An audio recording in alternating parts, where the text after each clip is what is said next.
Get it. This is InvinciBullTV. That's InvinciBull for Bull City, where the gods are immortal and the people are unstoppable. I'm your host, I.B. Einstein. That's I.B. because I am that I am, and Einstein because that's my intelligence and human nature.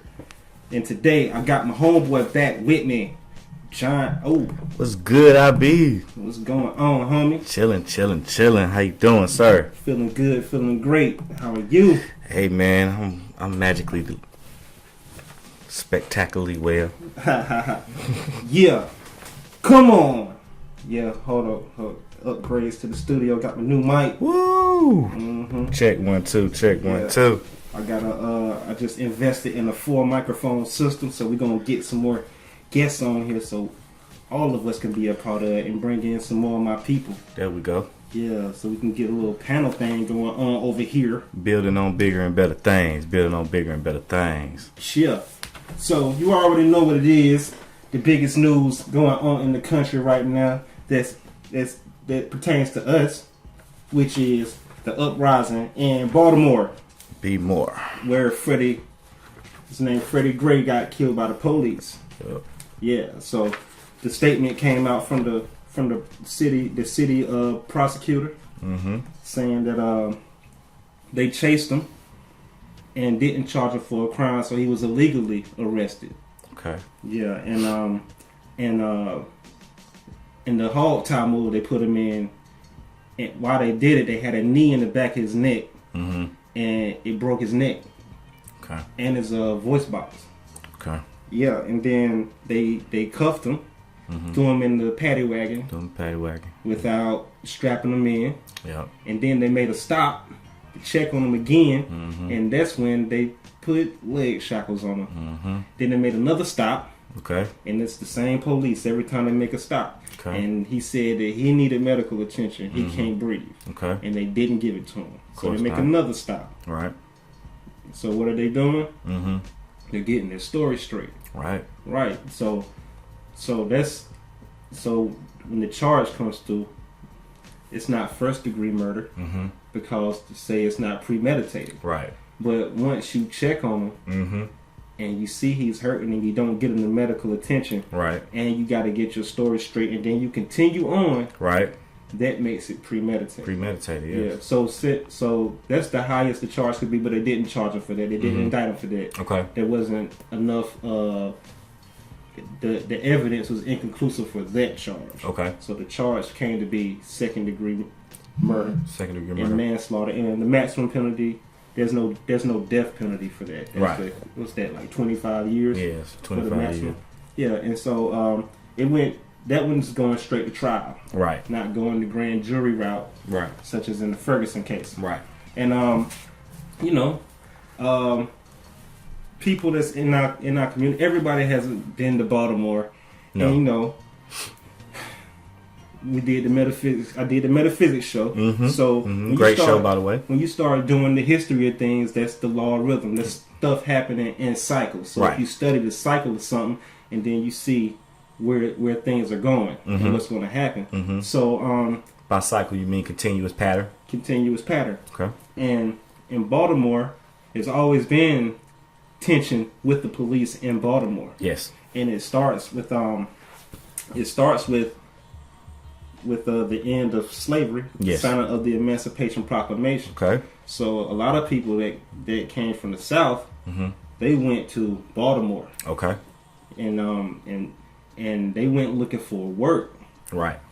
And when you come off the plantation, you have all the skills for the labor. Right. Exactly. And the current labor force in that area is unskilled because it had slave ownership. It had slavery. Yeah, all they can do is tell you what to do, but they don't know how to do much. Exactly. And so the white people in that area didn't want anybody taking their jobs. Without a doubt. Right? So they only allotted black people the unskilled labor jobs or unemployment. Right. And black people were not allowed to join the police force or the state militia. Okay. So after all, the things that unemployment produces, so black people's response was they formed their own state militia. Okay. And for Maryland. Gotcha. Starting in Baltimore. Okay. And so the city sicked the police force on those people.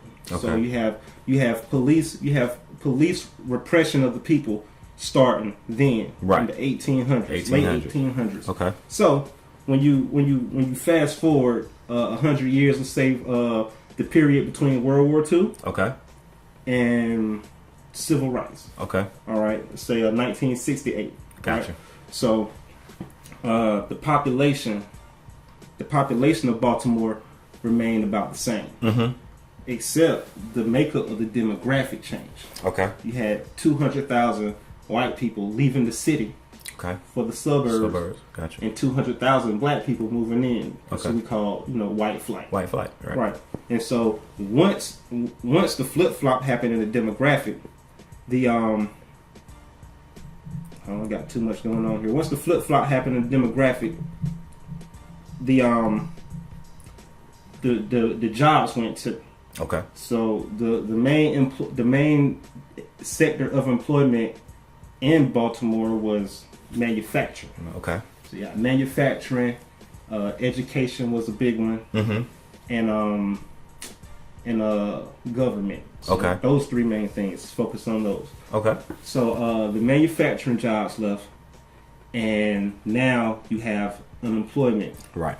And the black people that are unemployed, that are employed, right, they get paid less. Right. And they have to take on unsafe jobs. Right. And then when people can't have things, you get crime. Yeah. Because crime isn't really inherited. It's not inherent in black folks like that. Right. Exactly. It's a direct relation to poverty. It's a direct relation to poverty. And so you create a socially diseased urban environment. Okay. Right. Concrete jungle. And then and so that tension builds over the years, and also subpar housing comes with that. Right. And so the tension builds over the years for decades and decades and decades. And then and what led to the biggest number of white flight was integration. Okay. After the law passed, the Supreme Court law passed. Okay. So you have integration that happens. And so you have white schools, the white schools turn to black schools. And people leave in high numbers. Right. Because according to the studies, once you get about, say you have a white neighborhood, once the black population reaches about 10 to 15%, right, that's when you start to see flight. White flight. Gotcha. Right. And so now you have integration, and the white students leave, and now you have these black schools. And then since the jobs left, you don't have this big tax base. Okay. And the teachers start to get paid less. Right. And your school starts to receive lesser services. Right. And your education goes down because your students are dealing with poverty. Right. And then they're not being educated properly at the same time. Exactly. Yep. And then their parents don't have jobs. Yep. So you get a lot of the conditions that you see today. And what you see today in Baltimore is a direct result of this. And then at the end of this, Martin Luther King Jr. gets assassinated. Right. And the city goes buck wild. And now we're talking about the Baltimore riots of 1968. Right. Right. And so the city, the youth in the city start to riot. Right. According to what the media says. Right. Because the way the story is being covered now, it was covered in the same light then. Exactly. Right? Exactly. And so they brought in the police, the riot police, couldn't control them. Right. And so they brought in the National Guard. Yep. National Guard couldn't work. Right. So then they bring in the big boys, the Department of Defense. Yeah. So Lyndon B. Johnson has to make a phone call to here, North Carolina. Yeah. And he has to get the Air Force to come from Camp Lejeune. He has to get the Marines to come from Fort Bragg. Hello, Fort Bragg. How you doing? Yeah, and so they came and shut down Baltimore. And so what happens? What I noticed was, the popping place in Baltimore is the harbor. Right. Yeah. Baltimore Harbor. If you go to Baltimore, you got to go to the harbor. Right. a lot of places to shop. People out there having fun. It was just impromptu concerts going on out there. I went in high school. Okay. I went to an Orioles game, Orioles and Red Sox game. Okay. To see my favorite player. Okay. Which was Jose Canseco. Jose Canseco. And when he snitched, I almost wanted to cry. It's a grown ass man. There you go. Here nor there, and I got to see Kyle Rick. Okay, cool. When he went from shortstop to third. Third base. Oh yeah. All right. Throwing people out first on his knees, off a dive. It's crazy. No hop. But anyway, yeah. So the harbor got the Maritime Museum. I think it's an aquarium down there. Okay. So that was a mostly black area. Okay. And so when you have these things that they call destroying their own neighborhood, some people see that as an opportunity. Right, without a doubt. Yeah. So you don't really have problems. The solution is inside the problem. Right. For some people that can see it. So you had a widespread gentrification in that area. Right. And the black people were, you know how gentrification works. They pretty much price you out. Yeah, they price you out of the area. And then that area goes vacant for a while. Right. And then developers come in and turn it into something new. And your people that's in the area don't get employment opportunities. And since the place is already poor, when the city launches their initiatives, you don't have the capital to partake in it, and then there's no grants or anything for the people in that area to partake in it as well. Right. So they get pushed out. Right. So they get pushed out, and then from that, so back to the education and government sector. So now you have this huge black population with no black people in positions of power. Okay. Right. Okay. So you have your education system has an all white faculty. Okay. And administrative staff. All white. And your government. All white. Yeah. So and then people might not be from there as well because they stay in the suburbs, so they're not attached to. They don't understand your problem. Right. Yeah. The cultural awareness isn't there. It's lacking. Yeah, it's lacking. Yeah, and so this builds up again. Okay. For years and years and years, and they say during that riot there was like why are they burning down their own businesses? Why are they rioting and tearing up their own communities? Right. And so when you go and look at the headlines again, when the actual numbers come out, none of the businesses that were destroyed were black-owned businesses. No. The black-owned businesses were intact. Intact, yeah. They pretty much left alone. Well, left alone. Yeah. So the businesses that were hurt were Jewish businesses. Okay. They own the commercial space and the shopping strips and stuff in the black community. Okay. So the black community, just goes, everybody go to the store. Exactly. Just to do their regular shopping. Right. But when the owners of these businesses don't employ people from the community, and they don't give back any of the capital to the community and don't invest in it, they take it to their community, which is outside of yours. So it displaces the little wealth that you have. It displaces it. Yeah, we get money here and we take it over there. Yeah, exactly. And so that continues to happen generation after generation, and these things don't change. Right. And when we talk about what black people had as their response back then by making their state militia, white people see that as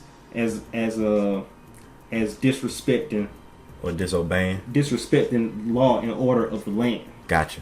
And so when you are viewed as disrespecting the law and order of the land, then police repression is justified. Gotcha. In their perspective. Okay. Yeah, because the law is made to work for them, right, and not for you, right. And once the law starts to work for you, the law is changed, and you get an outcry from that side, right. Yeah. So like in the current uprising, like when the first part of justice got served, all you gotta do is read the comments on Yahoo, right. Yeah, because when you read the Ferguson trial, they were like, oh, just let the process. Let due process have its day. Yeah. Oh, it's the prosecutor. He knows more than you. Right. I think he was fair. But same thing happened, But now the police didn't get off the hook for this one. Right. And now they're being held accountable. And justice is starting to be served. Right. And so you read those comments on Yahoo. Same due process. But now it's outrage. Right. Right. So that's the history of the racial tension in Baltimore. Right. And so you have key players in here. Okay. So the first key player is Stephanie Rawlings-Blake. Alrighty. Got some beautiful black women in charge in this city. Most definitely. Right. Black women get stuff done. The new thing in Baltimore, which we want to see for our own city, but if you pay attention to Baltimore, you can see how it happened when we want our people in positions of power that'll hopefully do something for us. Right. So the mayor of Baltimore, she's from Baltimore, Stephanie Rawlings-Blake. Right. And she wanted to run for her sole purpose, her dream job is what she has now. She wanted to serve the community. She wanted to be a service of the people that she grew up with. Okay. And she grew up in seeing this system happen.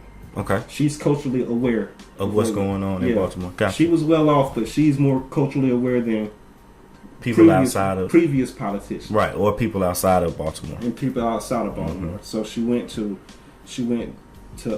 Oberlin College to get political science degree. Okay. Right. Then she went to the University of Maryland to get a law degree. Okay. And when you get that, you go straight in the law. But she didn't go straight in the law. Okay. She went and ran for city council out the gate. Cool. Right. Okay. And while she was in city council, she studied economics, because when you're in politics, when you're in government, you have to understand money. Yep. And you got to understand law. Yep. It's all law and it's all money. And the law is made to keep the money rolling. So she moved up through the ranks. She was a top councilman. Then she became mayor. Okay. And she became the mayor race had to be ran immediately because the previous mayor was indicted for embezzlement and perjury. Okay. While she was still in office. Okay. Yeah, and so she resigned.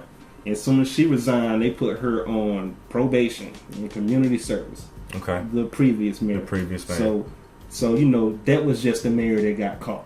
Right. Yeah. They doing things that usually happen. You get slapped on the wrist for it. You got a slap on the wrist. But this is the type of corruption that went on in your government. Okay. To help further and produce the conditions that we have in Baltimore today. Gotcha. Right. And so her thing is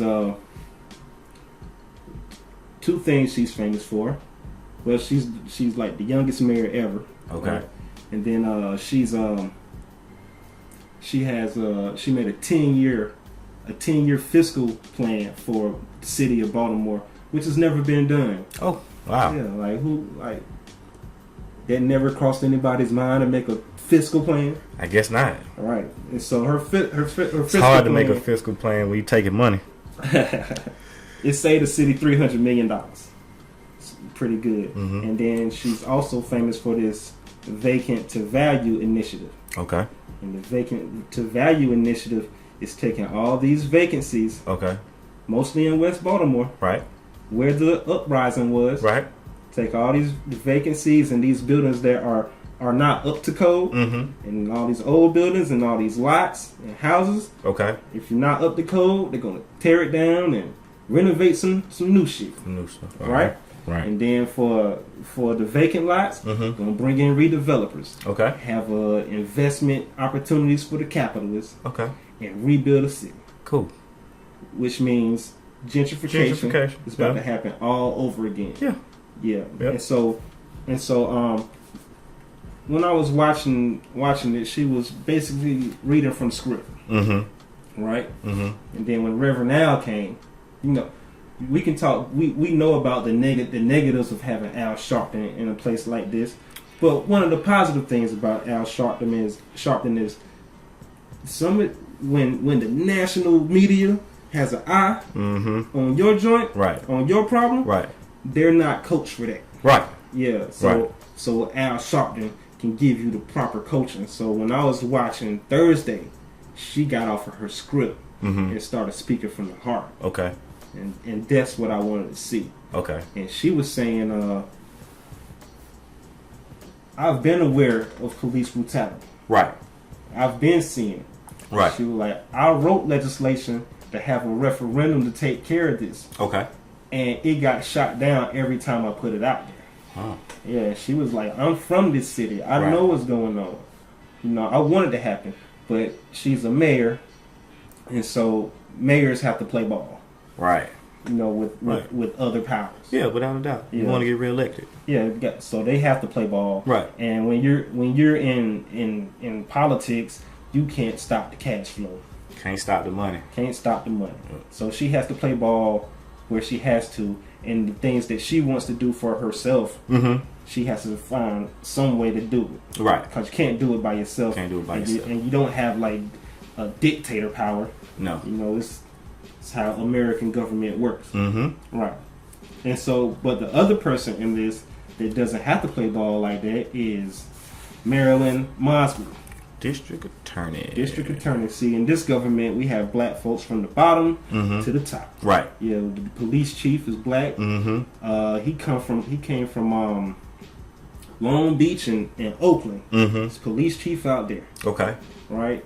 And then you got most of your city councilmen are black. And one of them is Nick Mosby, which is the husband of Marilyn Mosby. Okay. Who's the state attorney for Baltimore City. Okay. And so she didn't take the corporate money. She had a grassroots thing and getting grants and stipends and stuff similar to what Barack Obama did. Gotcha. And she received 94% of the vote. Cool. Yeah, so she's the youngest state attorney for a city in the entire country. Okay. So she has a relationship with the youth that the other politicians don't. Okay. Because when she got justice for the younger people of the city. Because she went and listened to them. Nobody was listening to the younger people. Gotcha. She went and listened to them. Okay. Right, and so she got justice for the young people. Because it's the problem in Baltimore with police brutality. There have been over 100 deaths by police in Baltimore in the last year. And the city has paid out $6 million in settlements since 2011. Man. So the youth are mad when they see 100 people in their community get killed by the police. Yeah. Right.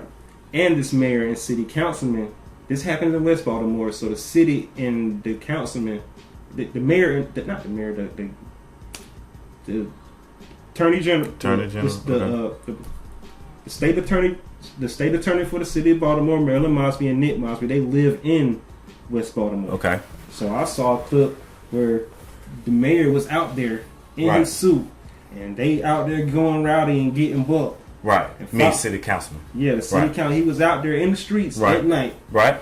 With his people. Yeah. Yeah, and Fox News, he's explaining to Fox News, the reporter, what's going on. He's telling them about the corrupt government that's been happening. He's trying to tell them in simple words the story I just told you of why conditions are bad in Baltimore. Right. And now they have new faces in there with a new mentality, and they're trying to do something about it. Okay. And the reporter's asking him, why is the liquor store burning? Yeah, exactly. And he goes back to what he wants to talk about, and then the reporter asks him about, well, he got the riot police right there. Right, exactly. Yeah, and he's like, well, I went and talked to them. You know what I mean? Told them to back up. Yeah, so we have this space over here so we can protest peacefully right here. And he asked him about the liquor store again. He told him, get out my face, I'm done with you. Pretty much trying to kick that propaganda at me. Right. So we have politicians that are aware of it. You have younger people. Yeah, so this is all about younger people. Right. Movements happen with younger people now. Yeah. So these older people from this civil rights generation, that method no longer works. Right. And so we building off of the little bit that they did leave behind. Right. Yeah, and which is not much. But we building off of that with the mentality and a new energy. Okay. So just want to see how that goes down in Baltimore. Okay. And so they're seeing it firsthand. Right. The attorney and the councilman. Right. They're there. Yeah. So when you start rioting and burning stuff, those are the people you are accountable to. Right. Because people like, why are they doing it? Why are they rioting? You saw how fast the uprising got people to act. Exactly. Yeah. Yeah. And that made you aware of who you need to answer to. Yeah, without a doubt. Yeah. Yep. And so, got any thoughts on that? As far as the rioting is concerned? Yeah, people talking that whole mentality of you shouldn't rebel. See, and this is my thing about you shouldn't rebel. Well, what else is going to make you pay attention? For all the people who are saying that people shouldn't riot or people shouldn't burn or loot, well, what else is going to make you pay attention? You just went through the history of Baltimore from the 1800s. This thing has been a constant cycle, of just mess. Yeah. And just weights on top of people. You know what I mean? And nobody's paid attention. Right. Nobody is saying, yo, this is wrong. We need to do something about this. So when you see the rioters out there and they're like, yo, we're not going to take this anymore. We tearing the CVS up. You know what I mean? And you're like, no, don't tear up the CVS. Please don't tear up the CVS. Don't do this. Then tell me what you're going to do about the things that we've been suffering from since the 1800s. Don't just come up here and tell me to stop and not bring forth solutions. And you haven't even shown up to anything that's been going on since the 1800s. Like, we have all been mad enough to break something. Right? Yeah. We have all been mad enough to be like, okay, I'm about to punch a hole in this wall. You know what I mean? Yeah. And you turn around because you've been dealing with something over and over and over and over and over again to the point where it's just like, you know what? I'm about to turn around and I'm about to hit this wall as hard as I can and put a hole in it. And people are looking at you like, yo, what's wrong with him? Like, what in the world? Like, Jonathan, calm down. What are you doing? Yeah. Don't punch the hole in the wall. The hole in the wall ain't gonna change nothing. Yeah. Well, bruh, you getting the same treatment I'm getting. Yeah. You see what I'm saying? Right. And you ain't say nothing about it until you saw me get angry enough to punch the hole in the wall. Yeah. You know what I mean? Yeah. Now you looking at me like, what's wrong? Yeah. But we've been in the same fight since the 1800s. And now you're asking me what's wrong because I punched a hole in the wall. Yeah. Right? Right. So now you're just focusing on me punching the hole in the wall. We still haven't solved the problem.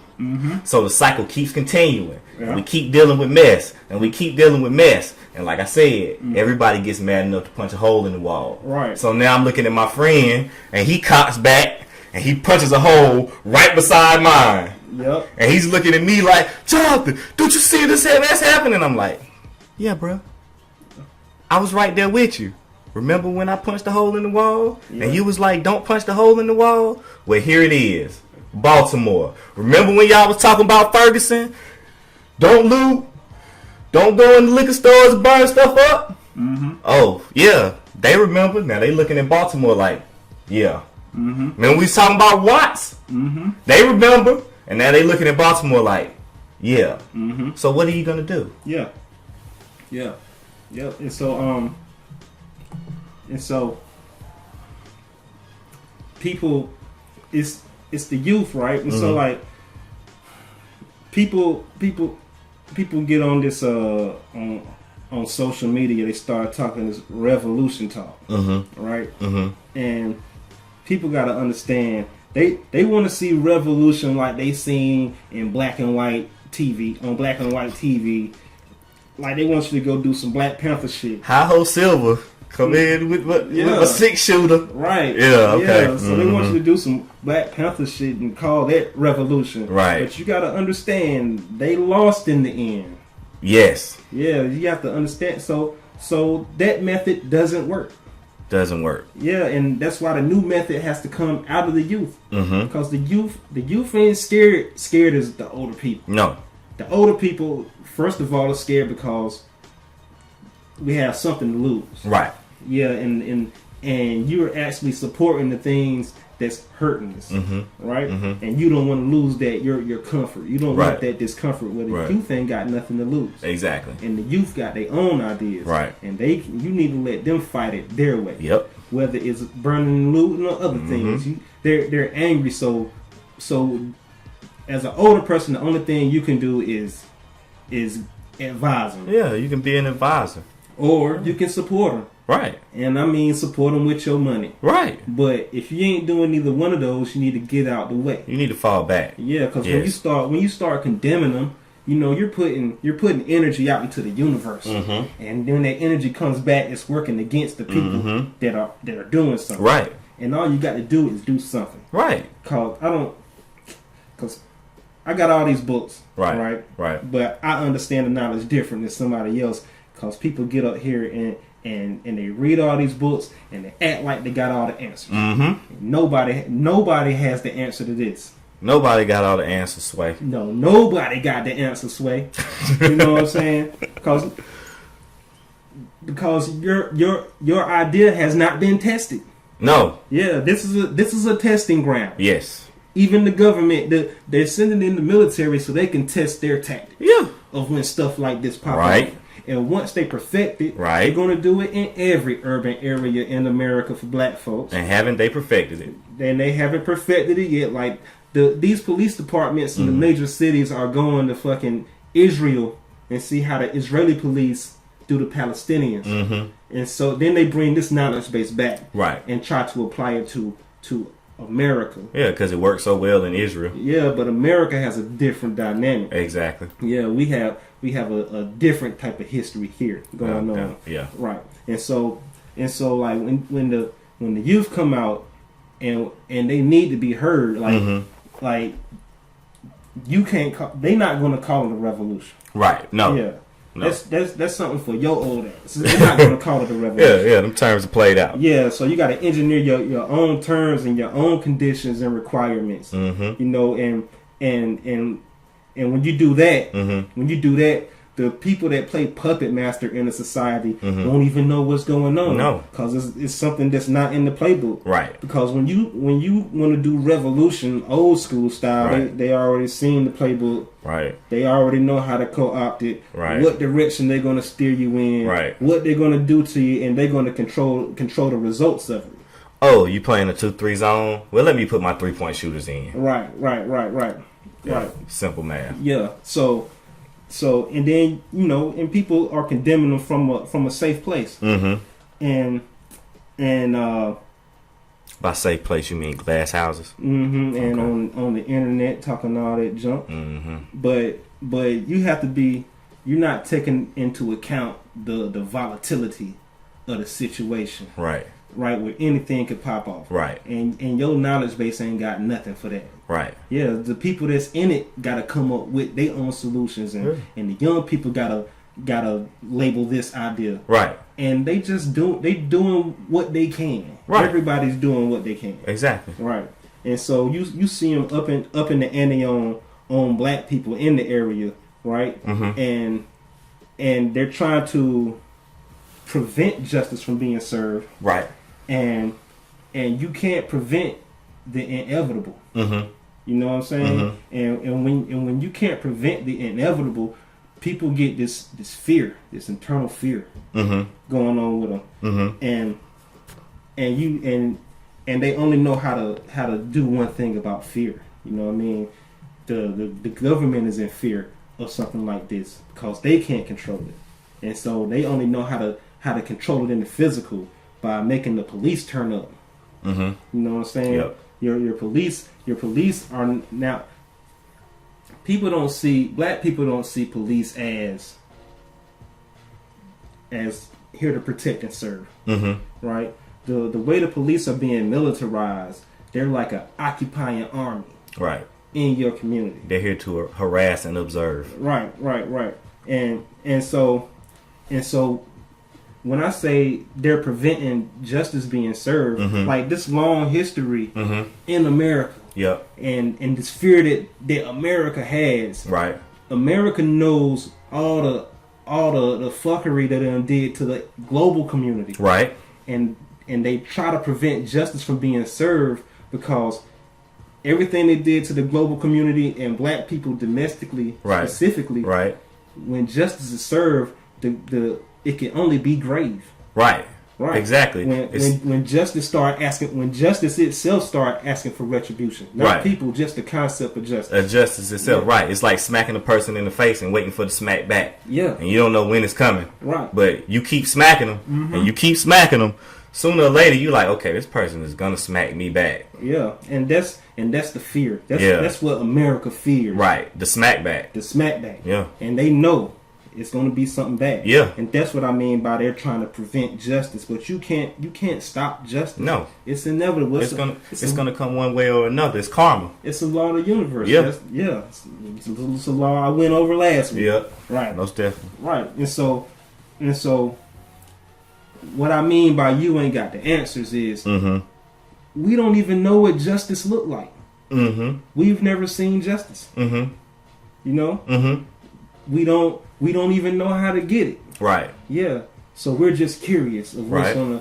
We're here to witness it. We're all gonna witness it. Right. And once it worked one time, it's gonna start working everywhere. So you ask is non-violence the answer? What has non-violence got us? Gentrification. Non-violence got us what we got now. Gentrification. Yeah. I mean, it's a cycle. Yeah. It's a cycle. You got out of slavery. You got your stuff. It got co-opted. You know what I mean? You went to the civil rights movement. You got your stuff. Got co-opted. Now you're in this position. What are you gonna get? And what are you gonna not let get co-opted? Right. Because we're seeing the gentrification happen now. Right. We're seeing Brooklyn. Yeah. We live here in Durham. Right. All right. You just talked about Baltimore. Yeah. We're seeing it happen again. So what are you gonna do to change it? Yeah. You know what I mean? And as far as revolution is concerned, it's all about what are you prepared to lose? Yeah. I'm not down with losing the person to my right. Right. I'm not down with losing the person to my left. Okay. You know what I mean? Yeah. But if you feel as though fighting is the best solution, and we can come to a consensus and say that we need to fight this injustice physically, and nobody else has any other solutions, then I'm down. Yeah. But don't just tell me to show up and let's throw some rocks. Right. Don't just tell me to show up and get your guns. Because I'm seeing a lot of people talking about, we need to go out here and we need to get our guns. Yeah. And we need to take it to the man. Yeah. And I'm like, wait a minute. Yeah. Bruh. Everybody in war dies. Right. People on your side die. Yeah. People on the other side die. Yeah. We don't have the numbers to fight. Right. Go on, show them what it is. Yeah, gotta show them what it is. So, I'm not prepared to lose my friends. I'm not prepared to lose my family. So, with that being said, I don't think... The 33 Strategies of War by Robert Greene. Cool. Yeah. We'll get you some of that. Yeah, most definitely. Or it's a 48 Laws of Power. 48 Laws of Power is dope. Or you can just go classic and get The Art of War by Sun Tzu. Yeah. I'm not willing to lose people in my life behind white supremacy. Right. You know what I mean? Yeah. So my revolution is totally different than going out here and getting guns like some of these people are calling for. Right. You know what I mean? My revolution is all mental and economical. Right. You know what I mean? Yeah. And that's the problem that I see a lot of times because. And I've told you this analogy before. It's like being in a classroom, in a math classroom. Yeah. And your teacher puts a math problem on the board, right? It's an algebra problem, and it's got mad parentheses and plus marks and multiplication symbols and dividing lines, and it's got 2 equal signs in it, and you're like, dang, how I get 2 equal signs in it? But it's up on the board, right? Right. And you got your sheet of paper and you got your pencil, yeah, and you working hard in the mud to try to get this. Dang, oh, please excuse my dear Aunt Sally, PEMDAS, all the stuff I can remember. Yeah, you try hard, and everybody in the classroom gets up and was like, "We shall overcome. Yeah, we shall overcome." And they marching around the chalkboard, and they like, "Yeah, we need revolution." Sooner or later, you gonna start to realize, like, but we not addressing the problem. Right. Y'all marching, and damn if the girl in the front ain't singing good. Cause she's singing the Negro spiritual anthem and it sound good in the mud. Yeah. Yeah. But we not addressing the problem. The problem is on the board. The problem is on the board. And nobody wants to address the problem. Uh-huh. We want to keep marching around the chalkboard talking about we shall overcome. Right. And the problem is, like we always been saying, it's economical. Economical. Yes. It starts in the mental. So after you ask the question, does nonviolence work? You ask the question, does violence work? Right. But then you have to look at it when you talk about violence. That involves brutality. Right. And that's a war. That's a war we've been losing for 1,000 years. Yes. Yeah. So of course, violence ain't got the answer with all the L's that we done took. Really. Yeah. It's the problem on the board. And that's not a solution. No. We ain't never won with that. Nope. And we ain't winning with nonviolence. Nope. And you ain't got the answer, Sway. We need to be working on. You just got to do something. Shout out to Sway. We're not hating on Sway. Yeah. You gotta do something. Right. And so if it's not working, that becomes illogical.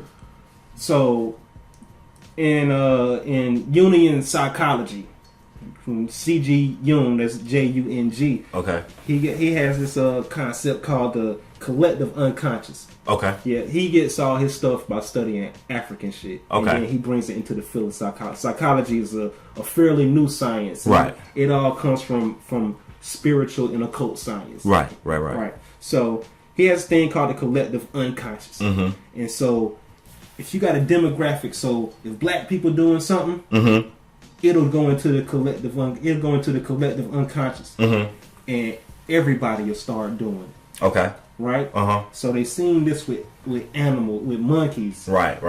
Off, like it was an island off the coast of Africa. Okay. Right? Okay. And something happened to let's say the potatoes. Right. Okay. And the monkey would go to the water and start washing off the potatoes. Cool. So they could eat it. Yeah, got to keep them things clean. But in every place in the world that had monkeys, the monkeys just started washing off the potatoes. And it wasn't nothing wrong with their potatoes. It was just went into the collective unconscious. So what I'm saying is you got to just do something. Right. In the right direction. Right. And it'll go into the collective unconscious. Right. And people will just start doing something. Right. And then that something will turn into something greater. Yep. Yeah. So you won't know what the revolution is. You won't call it a revolution. Yeah. All you got to do is do something, and it'll produce something just from your actions. Right. The last time we had that in the black community, it's called hip hop. You know what I'm saying? They just did something. The Cool Herc sister said, "I want to have a party at the community center." And we need people to break dance. And he said bet. And so he hooked up a sound system. And he doing this playback thing, making break beats. Yeah, cause you can't, cause you got to stay on the break because the break dancers want to dance. And then somebody grabbed the mic. Oh, yes, y'all. Call check response. 1 2. And people start popping and locking, just dancing to the break. Shit, we dancing with no music. Yeah, right.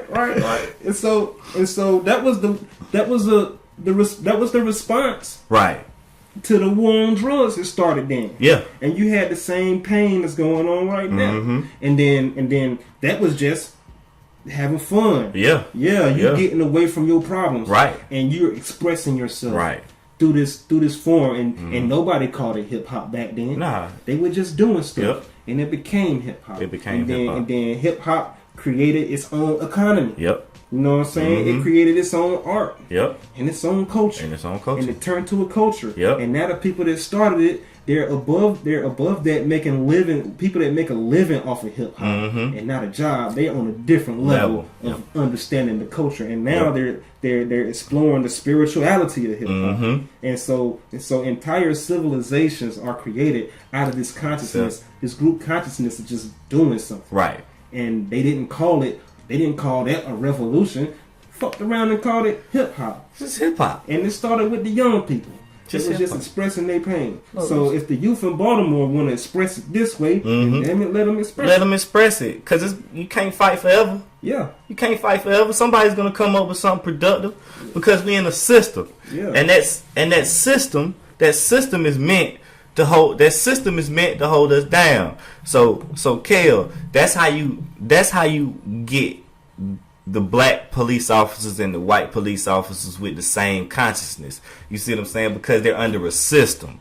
And just like B was saying with the psychology, like one psychology test, and I don't know who came up with the test. Y'all can look that up. But one psychology test is they put people into a open room, no windows, right? Right. And it's just buttons on the wall, right? And you got a list of questions in front of you, right? And the guy behind you is a psychologist, right? And he tells you it's another dude in the room that every time he answers the wrong question, you push a button and he gets shocked. He gets a little shock, right? Right. And the shocks intensify. Right. The more questions he gets wrong. All right. Little does the person know that's pushing the buttons is that another person in the other room is not actually getting shot. It's just a voice going off, like somebody saying you know what I mean? Right. Yeah. And every question he's getting wrong. Yeah. So the shots keep intensifying. Yeah. And sooner or later, the person who's pushing the button that's shocking this person in the other room, his emotions start to get into it. And he's like, yo, do you hear the guy just scream? Yeah. And he's talking to the doctor, and the doctor's like, it's all right. It's all right. Keep going. So he does it again, and the guy screams even louder. And he's like, oh my God, am I going to kill him? He's like, no, everything is all right. Just keep going. And you keep pushing the button, and you keep pushing the button. And as long as this man behind you is telling you that it's all right, yeah, you just keep pushing the button. And he keeps screaming louder. Yeah. To the point where he just stops screaming. And then the guy looks at him and he tells him that you've been a part of an experiment. Okay. You know what I mean? That's the psychology of it.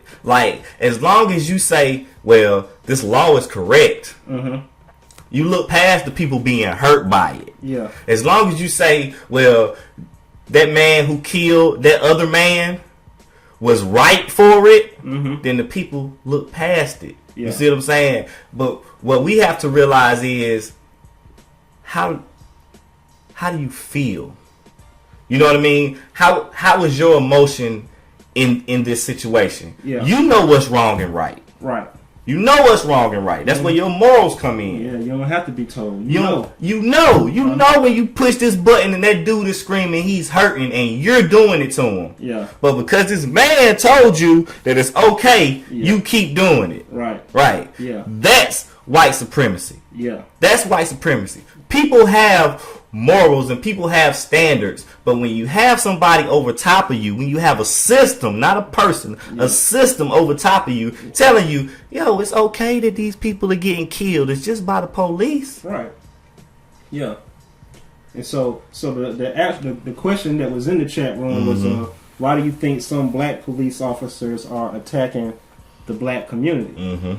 And the just because of the color of somebody's skin, just because they look black, inside their head, they're educated in a system of white supremacy. Right. So they have the same mind as the white supremacists. Right. So when we have these black politicians in Baltimore, I'm looking to see at the outcome to see what kind of mind do they have. Exactly. Because that state attorney and that city councilman, they went to they're from Boston, but they went to HBCU. They went to Tuskegee in Alabama. That's where they did their undergrad. Yep. And so I'm willing to see if they got the mind of a Booker T. Washington. You know what I mean? Or do they have the mind of a Barack Obama? Yeah. That's what I'm willing to see. I want to see which direction they go in and where they book back in with their power. Right.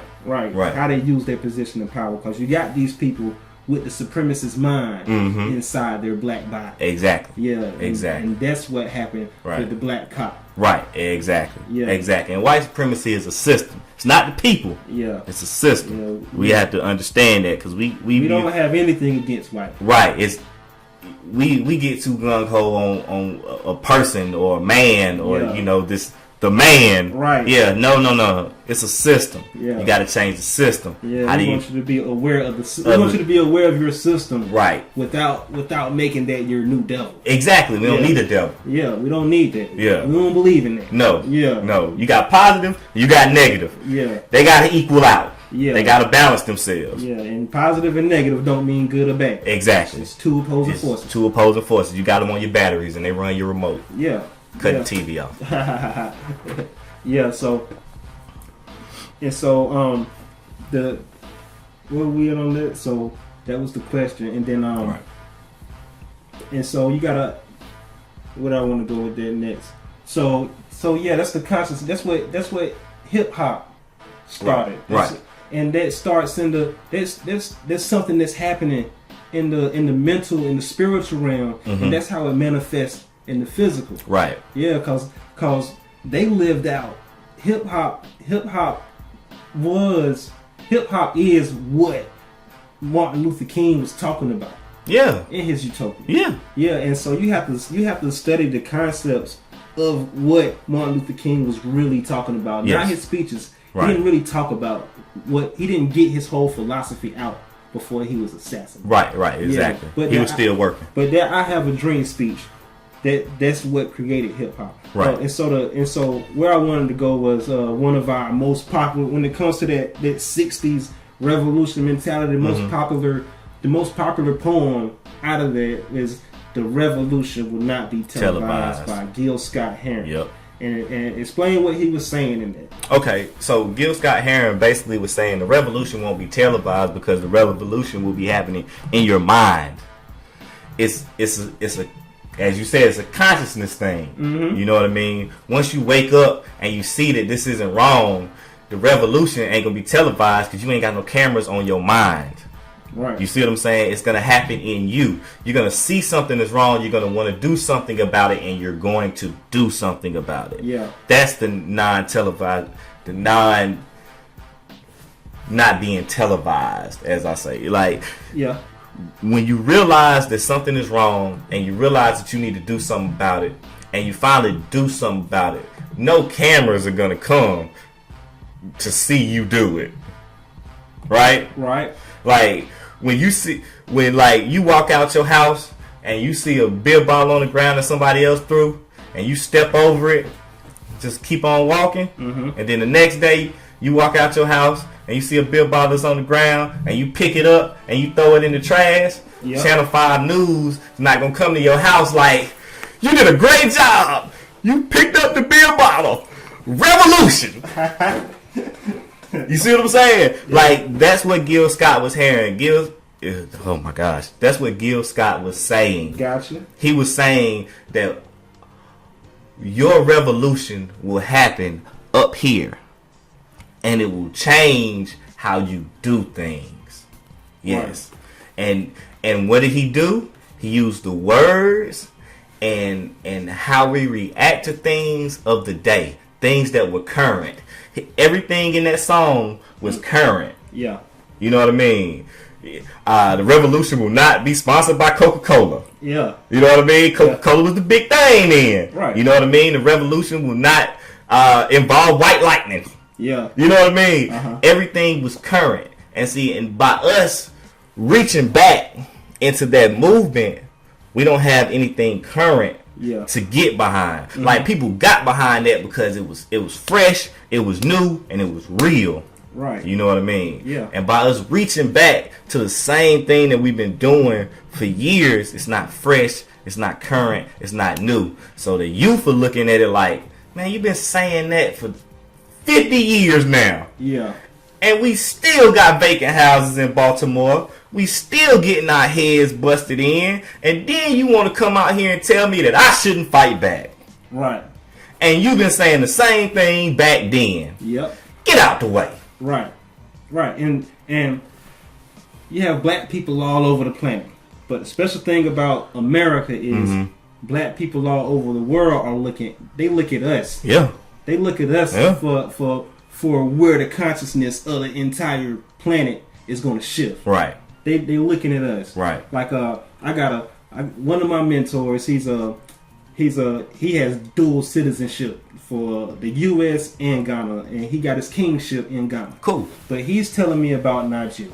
Okay. He was like, Nigeria got a population of like 300 or 400 million. Okay. And they mostly black people. Okay. Right. But he was like about 150 million of them are dying to be westernized. Right. And they are looking at us, right, hip hop culture, right, of what to do next. Right. Where is this gonna go? Right. And he said they try to be like us. They try to do music and movies like us, and then when they come over here and see us trying to wear a dashiki or a kente cloth, trying to be like them, they be like, we want you to be you.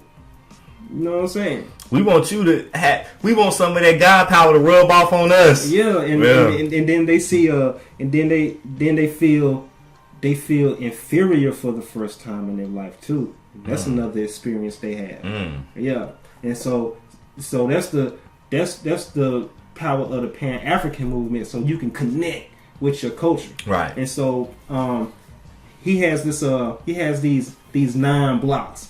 Okay. Of everything that you need to create a nation to a civilization. Okay. And one of them is religion. Okay. Right? Okay. And so you have to learn your African religion. So because this stuff happens in the spiritual, and the religion that you're on now can't tell you that. You see the world from the incorrect spiritual perspective. And so the only time a physical revolution worked was using African religion. That happened down in Haiti with voodoo. Right. Yeah, so voodoo was like so in the slave trade they wouldn't let groups of slaves from the same tribe have be in the same group. Okay. Right? Right. So you had these 12 to 13 different tribes. And so when they come to America, they still know they remember pieces of their religion. Okay. Back in Africa. Okay. Because I mean,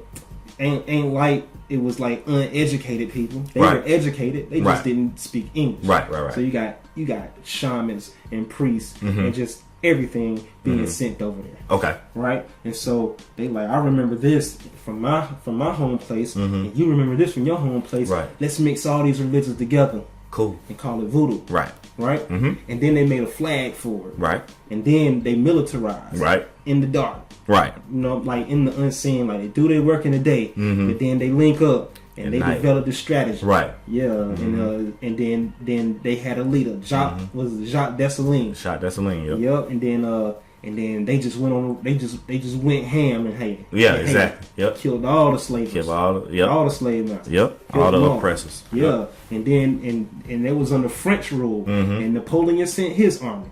And they ran, and by that time Jacques Dessalines was dead. But that's when Toussaint Louverture came. Louverture, yeah. Yeah, and he beat Napoleon's army and sent them out. Right.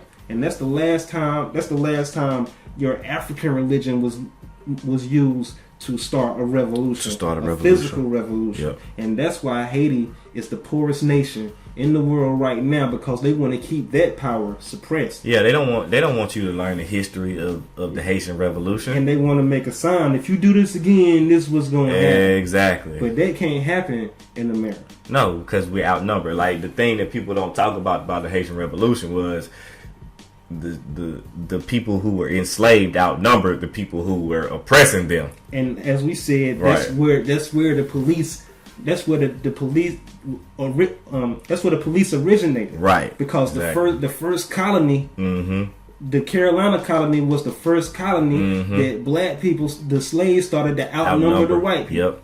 And so that's when they had to do the whole slave patrol and start the black codes and everything. Yep. But then they enforced, they had to suppress that. Yep. But in voodoo, right? They have these spirits called the Getty. Okay. So when I saw the youth going ham in Baltimore, I said that's the Getty. Okay. Yeah. So boom, gotta show them what it is. Got a book, the Haitian Voodoo Handbook. Yep. Don't be scared of the term voodoo, neither. Yeah, I mean, I'll talk about that after. Okay, you. So in this, on page 173, it says, in voodoo, the Getty are the souls of the forgotten dead, those who do not receive proper funerals, those who have no one to mourn for them, or those who died in difficult circumstances. Getty Nebo reclaims these dead and gives them a voice, and once they've got a voice, they're rarely silent. The Getty always speak the truth. They may be crass, crude, and vulgar, but they'll never lie to you, and their practical, if foul-mouthed, advice is frequently sought on matters of health, love, money, and other details of daily life. Not only do voodoo science serve the forgotten dead, but they also pay tribute to their ancestors. African diaspora traditions developed among people who have been torn from their homes and their families. The family relationship they could form in their new alien land were precarious ones. Slave auctions regularly separated mothers from child, husbands from wife, and brothers from sister. It is not surprising that the slaves and children of slaves came to place particular emphasis on roots and ancestors. Yeah, so once I saw that, I said, that's the Getty. Right. And so after Getty do their thing, it looks undeveloped and uncivilized to the physical eye. Right. But if you know your African religion and you see it and you understand the spirituality of it, right. I mean, you see that humane response. Right. But you gotta your humanity is separated from your spirituality. Right. And so in spiritual terms, I said, oh, that's the Getty. That's the Getty. I know the purpose of the Getty. Right. Because after the Getty do their thing and they sitting here bucking at you and they being honest about how they feel. Right. Like, you see the dude grab the mic from the Fox News reporter, like, we about to burn it down, and I'm mad because of this, and I'm mad because of that. Yep. It looked vulgar. Yep. It looked crass. It was honest. It was honest. And he was giving you wisdom. Yep. So the higher spirit that comes in after the Getty are called the Radas. Okay. Yeah, the Lawaz. Those are voodoo guys. Right. Lawaz. So the Radas come in, and that's like your main top deities in every pantheon in the world. That's similar to what the Radas are. Okay. Right? Okay. And so they want justice. Right. And they want peace. Right. Right? And who's going to give you justice? Who's the goddess of justice? Is right. One of those the higher spirits come in late, and they're more objective. Right. And they give you the bigger picture. Okay. Right? And they not going to be vulgar and crass and get the bucking like that. Gotcha. They're gonna offer you the bigger, the mental solution. Cool. Yeah, with concepts like justice, right, peace, right, truth. Cool. And boom, I went over the last week. Said we went through the wisdom of Tahuti, and he's married to Mott. And Mott's biggest thing is justice. She's the lawgiver. She's the lawgiver. Yep. And so I also saw that in spiritual terms when the mayor of Baltimore got out there and said, when she was speaking from the heart, she ended it with, if 3 black women with law degrees can't get you justice in this country, then can't nobody. And I said, that's mine. That's Marilyn Mosby, and then that's Loretta Lynch from here, from Durham, as your Attorney General for the United States. Boom. How about this? This is mine. See how she look? Back up a little bit. Yeah, it looks exactly like Marilyn Mosby. Yeah, actually does. Same hair, same skin tone, and she's the law. Yep. So, yeah, when I saw that, I said, yeah, that's how gods speak to you in your physical environment. Right. You have to notice. You have to be ahead of it spiritually to see what's going down, so you can interpret it correctly. And so the media can't the media not connected to that. No. Yeah, I mean, they know about that power, but they want to suppress it in your education, in your religion. So you can't view your own condition with the correct mindset and the correct spirituality. Right. They want to fill you with propaganda. The same thing that we were talking about the voodoo. You know, people are scared of voodoo because of that word, and always in the movies you see voodoo as this dude punching this doll, and then the dude gets ow, he's punching me in my side. But that's not what voodoo is. Voodoo is just a whole bunch of, like you said, African spiritualities combined into one, so they could fight their oppressor. Right. And the propaganda has been put out there to keep you afraid of this because it actually worked. Yeah. You know what I mean? So you got the propaganda coming out and pushing this African spirituality away from you. Right. You know what I mean? The same way it's telling you to look down upon the youth. Right. Like, Trayvon was bad because he was walking to his dad's house. Right. Like, why do you need to be calling 911 for a boy walking home? Or just walking, period. You might not know where he's going. Yeah. Like, what propaganda or what mindset do you have to be in to see somebody walking and think that he's doing something bad? Right. You know what I mean? How messed up does your psyche have to be? Yeah. To see someone or just see something, know nothing about it, but proclaim it bad. Right. And that's the problem that we have. And that's one of the things that I liked about this moment in time today. Yeah. We won't fall for that propaganda no more. They try to make it a racial issue. Yes. And nobody bit on the racial. Nobody bit. Fox News and even CNN. CNN tried it. Yes. Usually Fox. Yes. Usually Fox, but CNN threw it out there. Yep. And nobody took the race. Nobody took it. That was beautiful. Yes, it was. So that's one indication of black folks' consciousness raising. Right. You start to understand propaganda in mass. Because you're getting past the punching the wall. Right. So you're getting past being angry. Right. See, because when you was angry, you didn't know how to express it. But now it's done happened to you. You done got angry. You done expressed it. So now it's like, okay, dang, we got to do something. Right. Yeah. And here they come trying to bring more anger to you. And you like, bro, we passed that. Right. Like, why is this building burning? Like, bro, we passed that. Yeah. They were angry. They expressed their anger. We passed that. Okay. And then the next level of consciousness I seen pass was I got on Facebook. I seen about 10 separate people asking this simple question. Okay. Does prayer even work? And I was like, now we done raised to another level. Not to say prayer does or does not work. Can I okay. Just you asking that question.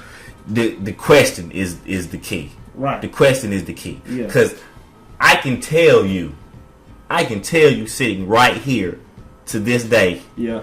Prayer works. Okay. Y'all like that, right? Y'all like that, right? Yeah. What happened? What happened? I said prayer works. What happened? People were looking at us like we were crazy. Right. Because we were on here saying nothing. We were on here doing nothing. Exactly. Prayer works if you do something. Yeah. The same way you was looking at me like, what is Jonathan going to say? Or what is Jay going to say? We'll explain the names later. But what is he going to say? What is he going to do? And then once you realize I wasn't going to do anything, you was wondering, what is the point of him even sitting there? And that's how prayer works. Like, yeah, pray. If that's what you want to do and you think that's going to work, then you pray your eyes and your knees till they don't work no more. Right. Go ahead. But once you done praying, let's get to work. Right. So, the Bible does say, you only need the faith the size of a mustard seed to move a mountain. Exactly. That's telling you, that's all you got to give. Just the mustard seed. Just the mustard seed now, worth. People out here giving you an avocado seed worth. Yes. Right? Yes. And that means you got you putting too much faith into it. Yeah, it's just the mustard seed. Right. When you start getting to a bigger seed, you're trying to overcompensate for your fear to take action and do work. Exactly. within your heart, Mm-hmm. in your heart, Mm-hmm. everybody got something that they want to do. Right. But you just won't do it because you scared of this and Right. scared of that. Right. But if you sacrifice that what you scared of to do what's in your heart, that's the shit that goes into that group consciousness that gets us to where we all need to go. Doing that thing that's inside your heart.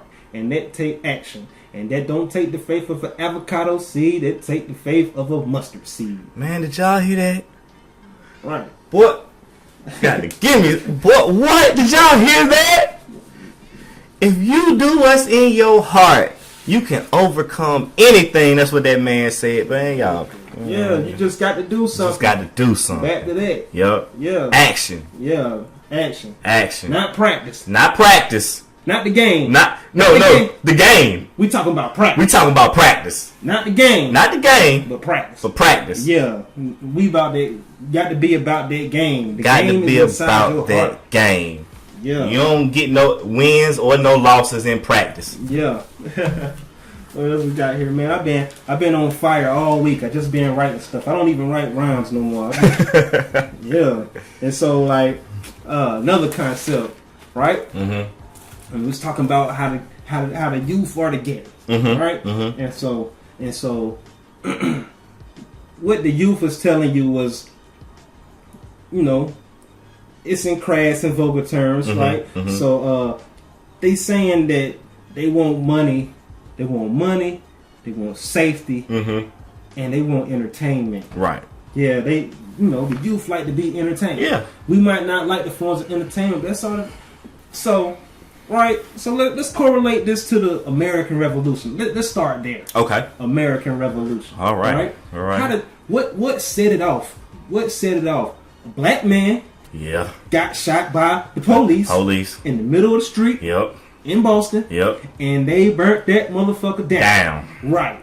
Yes. And that one about skin color. Mm-mm. That was Americans Mm-hmm. versus the British. Like they had slaves. Mm-hmm. Crispus Attucks. That's his name. Crispus Attucks. Go Crispus look it up. Attucks, CRISPUSATTUCKS. I Cool. think it's something like that. Gotcha. But he was one of them. They didn't see him as a nigga. Mm-mm. Yeah. Mm-hmm. The ones they saw like that were slaves. Slaves, Yeah, right. that's one of their people. Right. Right there. They saw him get shot. Caught with military occupancy Mm-hmm. in America. Yep. Shot. Yep. Burnt it down the next day. Yep. Then they went around to the whole community, right? They went around to the whole community and said, hey, look, bruh, when they come over here wanting their taxes for the tea, you tell them go to hell. Yep. Right? And they gonna be like, what the fuck? After 20 people do it. Yeah, really. When the whole city do it, they go back. They Hold go back up. to the governor from English. Mm-hmm. He's appointed by the King of England. Yep. And they go to him like, bro, we don't know. Yep. And then they went back to the people like, did you tell them to go to hell on the Yep. tea? They were like, Yeah, we did. It's like, okay, meet me at the Boston Harbor. Meet What me we there. gonna do?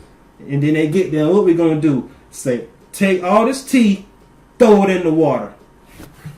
That boat right there has the next week's supply of tea. Burn it. Burn it down. Right.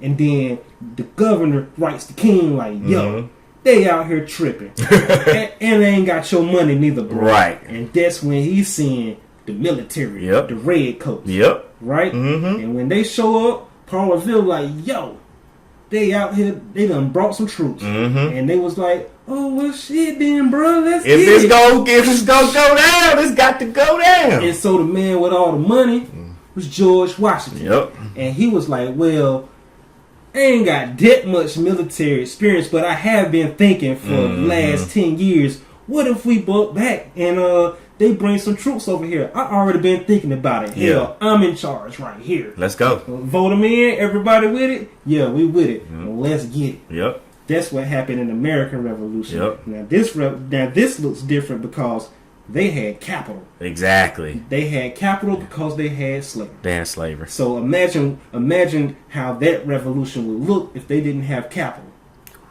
Right? That would be a whole colony going buck because they ain't got no money. Yep. Yeah. And you would have got a whole lot more violence. Yes. And when I say that black people are not inherently violent, as this propaganda says, It's freaking Baltimore. It's not Ferguson. Yeah. Baltimore is the whole is a different thing than Ferguson. Baltimore got guns. Baltimore got guns. Because in that same year that police killed 100 people, you had 300 black people get killed in the city. Right. During the same time. Yeah. Baltimore got guns. Baltimore got guns. And so when the police show up in riot gear and you just walking down the street for your peaceful protest and the police show up riot gear, you like, bruh, they trying to fight. Yeah, they trying to fight. And then the police antagonize you. Right. And all you do is just go run and bust some stuff up. It's still peaceful because ain't not now cop got shot out though. Yep. You know what I'm saying? Yep. It's still peaceful even though you got some looting and burning going on. Exactly. It's still peaceful. Exactly. Yeah. They weren't peaceful in the American Revolution. No, they were not. So you still getting peace. Yeah. And another thing about this burning loot thing. Yeah. Okay, like when the last time you seen one of the owners or the CEOs of one of these companies come out and be upset about this burning looting? Never, right? Right. You know why? Why? Because it's a money problem. Right. It ain't. It's not a black-white thing. It's not a we shall overcome thing. Like you run around the chalkboard. It's a money problem. When they see their buildings burning on TV, you know why they don't go onto the news? Why? Because they too busy calling the insurance company. Right. Like, hello, can I speak to my nationwide agent? Yes. Have you turned on the TV? You see my building burned down? Yeah. Yeah, I got $1 million worth of inventory in there. I got $2 million worth of equity in that business. Wow, what you gonna give me? It's like, oh, we can refund you all that. Oh, okay, cool. Click. Oh yeah, and my building was worth $1 million. Exactly. And hell, I had my money in there too. Right. Let me get $5 million, bro. Cool. Yeah. Like it's a math problem, and I don't want y'all to look at me like, oh, he go talking about math again, because I understand the language of math isn't a language that's taught, and isn't a language that Americans or us as black people like to talk about too much, because a lot of people don't understand it. Yeah. Me personally, I don't understand it as well as I should. Okay. You know what I mean? I have to go get help. Right. You know, so I don't want you to think that I'm trying to talk about something that's outside of your understanding or that's outside of my understanding. All I'm trying to get you to do is, it's a chalkboard right there. It's a problem on that chalkboard, and we need to be getting to the problem. Right. Yes. Yeah, and I want to go back to the topic of you got people with this supremacy mindset in their head, and they're older, and they're in the way, and some people have been their power has been hijacked, you know, and then they use their gone credibility against you, such as Ray Lewis. Seen the Ray Lewis video he put out there? I didn't even watch it, man, because I heard about it and I was like, 30 seconds, and he's sitting here. Go home. Stop burning your community. Right. How is the youth going to tell us what to do? I'm not going to have it. Right. That guy is out of touch with it once he said that. Yes. And he's also out of touch because he's sitting here attacking the youth, the people. Right. This is happening because of the brutality. Exactly. Nobody has yet to address the police brutality. In this. On the poverty that corrupt politicians has created. Ray Lewis didn't attack that. No. Yeah, and he's like, I'm like, well, hell, if you wanted, the only thing Ray Lewis can do about it, if he wanted the riots to stop, you know what? He should have put on his Ravens uniform. You know what I'm saying? We don't need the helmet. We need to see the 52 with the Ravens. And we need to see the cannons go off. Boom, boom, and confetti flying. And we need to do him the fucking Ray Lewis dance. Yeah. And then you sitting here running down the street ready to fuck shit up, and you stop. Bro, is that Ray Lewis dancing in the street? Oh shit, he just did it. Ray. You ain't looting no more. You ain't looting no more. Yeah, you can't stop it from in the house, Jack. Perfect example. I tell people this all the time. Your athletes are athletes.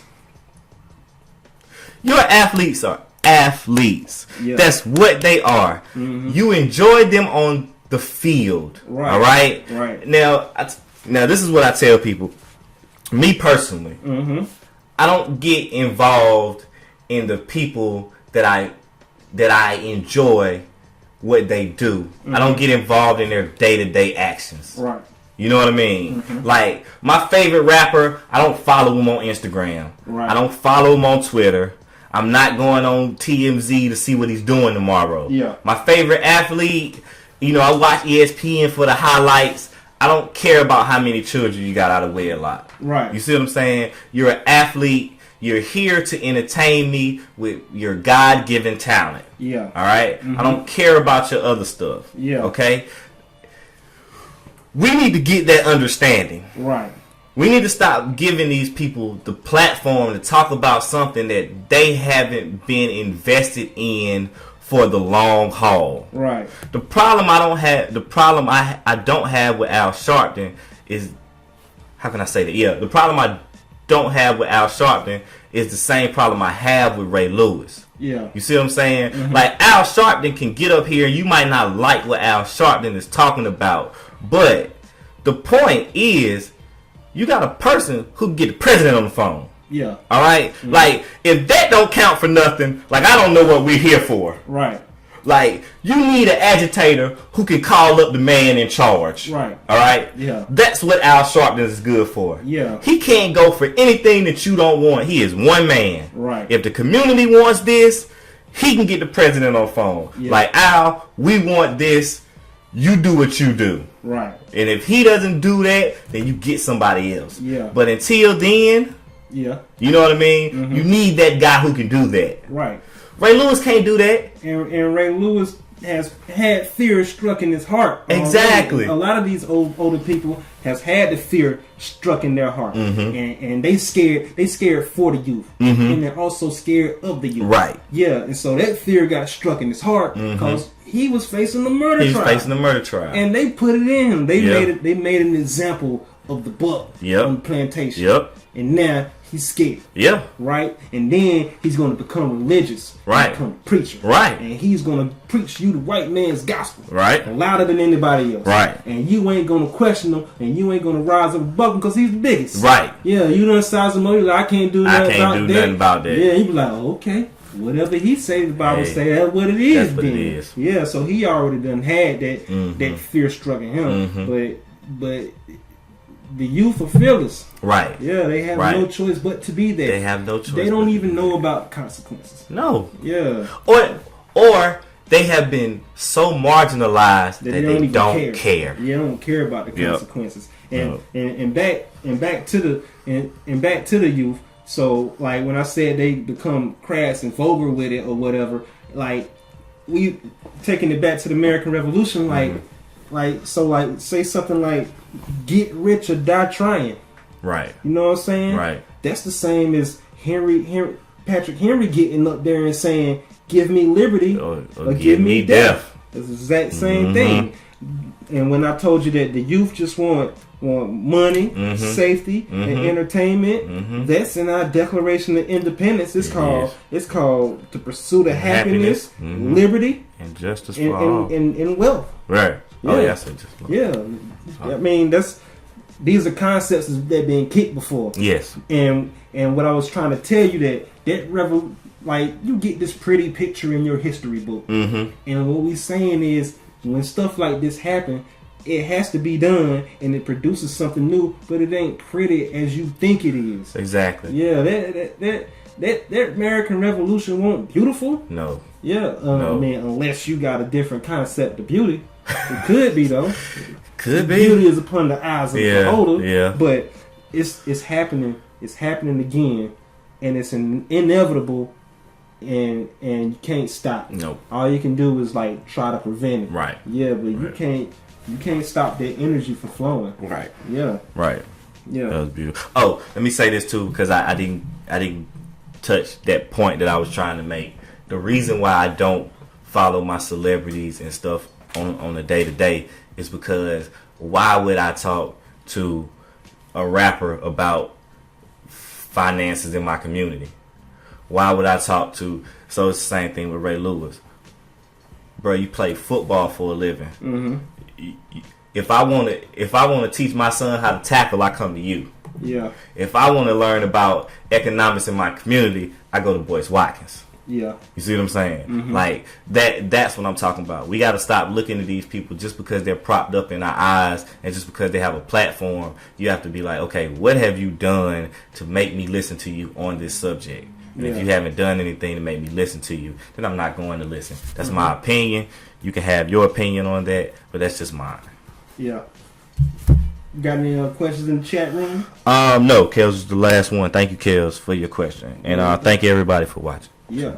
So, it's a pretty good discussion, man. Yeah, man. So after this blows over, you know, the things we want to watch. Right. We want to see if the justice process goes through. Okay. And if they get convicted. Right.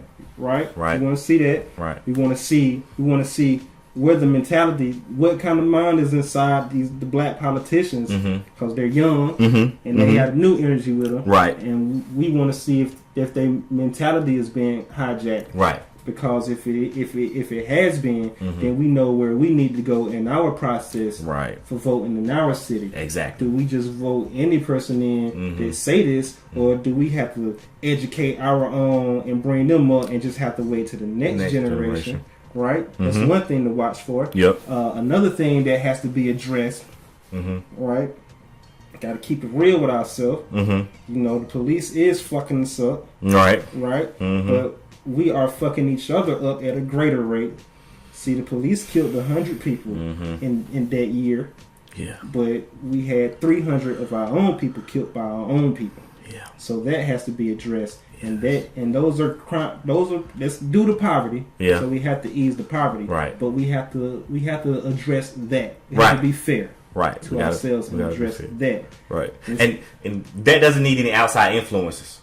And that doesn't need any outside influences. Right. We have to address that for ourselves. Exactly. And it's coming because the consciousness is raising. Right. Right. Right. So we wanna look for that. And then we want to see what lessons we get out of that and apply it to ourselves. Right. And then, what else I want to say about that? See how that goes. See how the political part plays out. And see if we can apply the information to us. And then, you can look for this to start happening in other cities. In America, and it's coming your way, and you wanna get prepared. You wanna have a solution ready to go, a plan of action ready to go. Because everybody not gonna be able to get out there and fight it the same way. You have to fight it in your own way, and the solution comes from that same thing in your heart that you're not willing to sacrifice to do. Yep. Yeah, that's where the solution lies. I already told you, like. We told you a long time ago. You got all the answers in this universe within yourself. Yep. Yeah. You actually do have the answers, Sway. Yeah, you actually do have the answers, and it don't come from your intellect. It comes from your intuition. Exactly. And then to your imagination, and then you put it in play, because the world is a theater. Using your creativity. Yeah, this is an illusionary world, and you can affect the illusion. Oh man! So you saying? Oh wait a minute. So you saying that we're just made up of all atoms, and they take shape of mass, and that's all it is? It's just an illusion. It's just an illusion. Oh wow! Yeah, the nature of atoms change when you observe it, and when you don't observe it, atoms act differently. Yeah. Oh yeah. Wow! Yeah, an atom has its own consciousness as well. Yeah. And we are made up of atoms. Yeah, the law of correspondence. The micro equals the macro. Macro equals the macro. Yeah, as above, so below. So below. Yeah. So, I think that's it for us today. Good show, good conversation. Yep. Yeah, this is InvinciBullTV. It's BULL for Bull City, where the gods are immortal and the people are unstoppable. It's from your homies. I'll be Einstein and Jay Martin. Jay Martin. Go hit the subscribe button when you see this on YouTube. Hit the follow button on Ustream. Come check me out on Facebook and check me out on Instagram. Chill. Chill. Come on.